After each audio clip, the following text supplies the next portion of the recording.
এসএনদের বই second semester প্রশ্নমালা 2A সংক্ষিপ্ত উত্তর 4 দাগের অঙ্ক।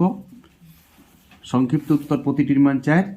19 দাগের অঙ্কটা একটু কেয়ার দেবে সবাই। বইটা খুলো, পাতা নম্বর 33, পেজ 33, সেকেন্ড সেমিস্টার বই।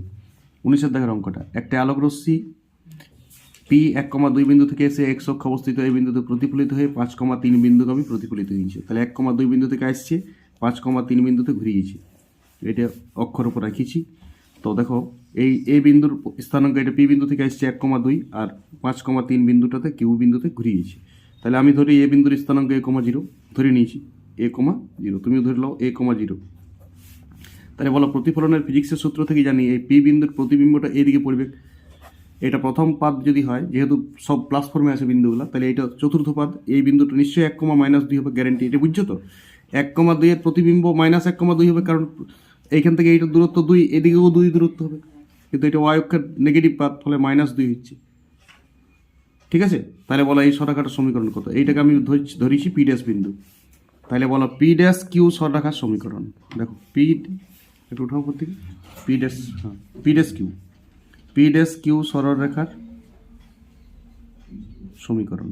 এই সরলরেখার সমীকরণ দুটো বিন্দু থেকে যারা বাইর করতে জানে তারা এই চ্যাপ্টারটা শিখে গেছে। বলো y-3 x-5 সমান 3 + 2 আর 5 - 1। বুঝে গেছো? সরলরেখার দূরত্ব বাইর করা সবাই জানো নিশ্চয়ই, আর বলবো না। দুটো বিন্দু থাকলে 5,4, তাহলে কত হচ্ছে? 5x - 25 + 4y - 12। এদিকে নিচে আসো, 5x - 4y = 13। এই সরলরেখাটার সমীকরণ। এবং ওইটার উপরে a,0 আছে। যেহেতু এটা x অক্ষের উপর অবস্থিত, তাহলে এটার ভুজটা থাকবে, কোটিটা থাকবে না। তাহলে a,0 বসাইয়া যদি এটাকে বসাই দিই, তাহলে এখানে 5a - 0 = 13। তাহলে এর মান আসছে 13/5। তাহলে নির্ণেয় বিন্দুর স্থানাঙ্ক, যেটা আমাকে বার করতে বলেছে, এই বিন্দুর স্থানাঙ্ক, নির্ণেয় বিন্দুর স্থানাঙ্ক 13/5, 0। অঙ্ক শেষ, ঘটনা শেষ। সবাই না দেখে রিপিট করে নিজে একটা।